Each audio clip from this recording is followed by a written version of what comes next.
Hi everyone, this is Pinkal. I'm a marriage and family therapist, and today in this video, I'm going to explain what is boundary settings and why is it important to set boundaries. Imagine you created a beautiful garden, but you notice people walking through the grass, littering, or picking the flowers you've grown.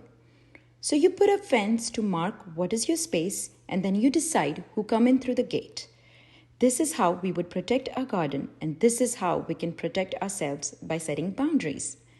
Boundaries are limits we set for ourselves, be it in a romantic relationship, professional relationship, with friends, or family. You want to clearly see where you end and someone else begins. Some of the examples of boundaries are physical boundaries.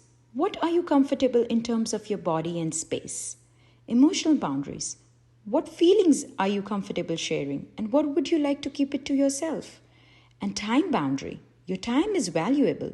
You have the right to prioritize your time and when would you like to rest? An example of request is stop yelling at me.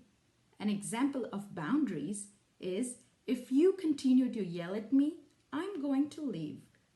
Setting boundaries is clearly stating what you are responsible for and not giving a justification or explanation why a no is a no for you. Setting boundaries can benefit you and others around you as well because they not only save time and energy but also protects our relationship. They prevent miscommunication, misunderstanding and resentments. But what happens when someone doesn't respect your boundary? My clients often ask me, what happens when I'm trying to set boundaries and people try to violate them, overstep my boundaries, or push my boundaries? And I go back to that example that I stated here in this video earlier. When people try to push your boundaries or violate your boundaries, you do not make a request. You set boundaries. You set a boundary with the clear consequences of what you're responsible for. Oftentimes, people try to fix others or get offensive. But what you want to really do is you want to set your expectations straight, your likes and dislikes straight, your values and preferences straight, and just state the consequences that if you try to raise your voice, I am going to leave.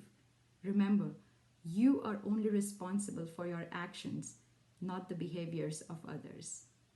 Follow for more at Therapy Reflections by Pinkal.